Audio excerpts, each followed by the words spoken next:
کہ اگر امام صاحب سے نماز میں کوئی سہو ہو جائے اور سجدہ سہو کر لیں تو مسبوق بھی سلام پھیر کر سجدہ سہو کرے گا یا اور کوئی صورت ہوگی؟ امام صاحب نے سجدہ سہو کیا تو امام کی اقتدا میں جتنے لوگ ہیں سب پر امام کی اقتدا لازم ہے، وہ سب امام کے ساتھ سجدہ سہو کریں گے۔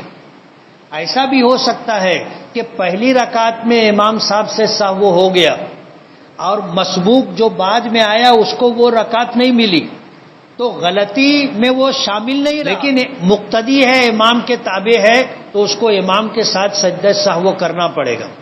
اب مقتدی تو سلام پھیرے گا جس کو پوری نماز ساری رکعتیں ملی ہے، لیکن جو مسبوق ہے وہ سلام پھیرے گا یا نہیں پھیرے گا؟ فقہاء نے لکھا ہے کہ وہ سلام نہیں پھیرے گا لیکن امام کے ساتھ دونوں سجدے میں سجدہ سہو میں شریک رہے گا۔